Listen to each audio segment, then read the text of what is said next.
Silakan like dan subscribe. Tantangan Luhut Binsar Panjaitan. Soal utang negara. Kalau bukan Rizal Ramli, saya tolak semua penantang lain. Percuma, hanya buang-buang waktu. Luhut Binsar Panjaitan menantang pengkritik utang negara untuk bertatap muka, mendiskusikan, atau berdebat tentang utang negara Indonesia. Benar, kalau tantangan ini sifatnya terbuka, artinya siapapun yang merasa pernah mengkritik soal bagaimana pemerintah menjalankan kebijakannya terkait utang negara, boleh menerima tantangannya. Tapi di balik tantangan itu, sebenarnya hanya ditujukan pada Rizal Ramli. Kenapa hanya pada Rizal Ramli? Karena hanya Rizal Ramli yang eligible untuk menerima tantangan Luhut. Mau itu pakar ekonomi, dosen senior ekonomi, apalagi aktivis HTI, semuanya tak bisa menerima tantangan Luhut ini. Kenapa begitu? Karena pakar ekonomi, dosen senior ekonomi, atau aktivis HTI, mereka adalah orang-orang yang selama ini hanya berdiri di luar lingkaran permasalahan. Sebagus-bagusnya teori dan argumen yang mereka sampaikan, tetap saja, itu semua hanya teori dan argumentasi, bukan sesuatu yang pernah dilaksanakan dan dipraktekkan di lapangan. Ada dosen senior yang menerima tantangan Luhut, lalu dia mengemukan sebuah teori ekonomi keuangan yang katanya berhasil dilaksanakan di Jerman. Itu dosen lupa, Indonesia itu bukan Jerman.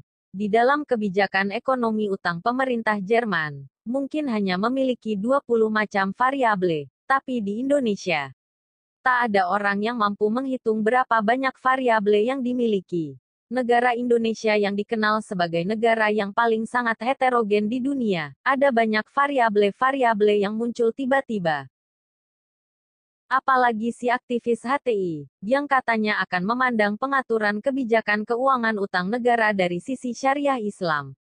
Ya ampun, apa dia gak lihat-lihat siapa yang menjual tantangannya? Luhut Binsar Panjaitan itu seorang umat Kristiani. Mana akan nyambung kalau si HTI mau bicara soal utang dari sisi agama Islam?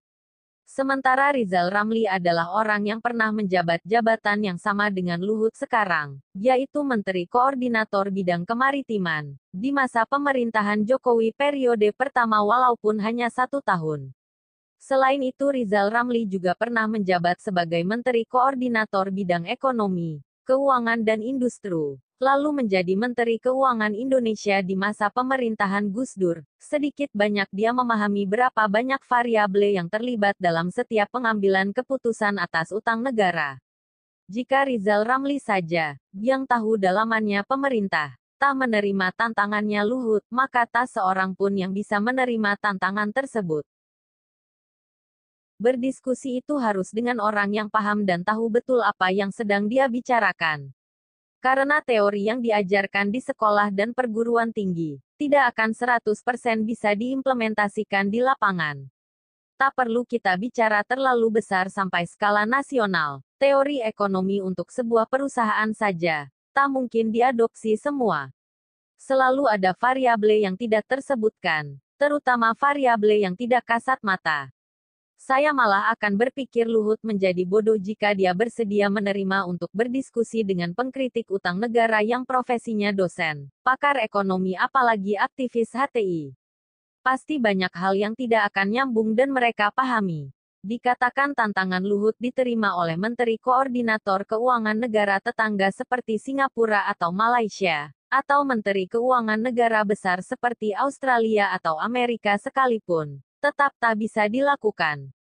Karena baik Singapura, Malaysia, Australia dan Amerika bukanlah negara Indonesia. Selama ini Rizal Ramli mengkritik kebijakan pemerintah Indonesia atas utang negara hanya berdasarkan sakit hati saja. Padahal kalau Rizal Ramli mau jujur, dia harusnya mengakui bahwa mengatur keuangan negara seheterogen Indonesia sangat ribet dan ruwet. Kalau Rizal Ramli cukup cakap menerapkan teori-teori ekonominya atas utang negara, saya yakin, hari ini dia tidak akan berdiri di jajaran ikan pari. Tapi dia akan berdiri di jajaran para menteri kabinet negara. Siapa tahu, si pakar ekonomi atau si dosen senior ekonomi atau si aktivis HTI itu memang tahu dan paham soal pengelolaan utang negara. Kalau mereka dianggap lebih pintar dari Sri Mulyani, saya yakin, hari ini mereka tidak akan berstatus sebagai pakar ekonomi, atau masih menjadi dosen senior apalagi menjadi aktivis HTI. Mereka mungkin sudah menjadi pengusaha nan kaya raya, yang mengelola keuangan perusahaannya sebesar pengelolaan keuangan sebuah negara. Tapi tetap saja, jadi pengusaha besar pun, lingkup di bawahnya cuma sebatas karyawan yang dia bayar, bukan rakyat yang heterogen tadi yang harus diperjuangkan kesejahteraannya. Jadi tetap saja beda.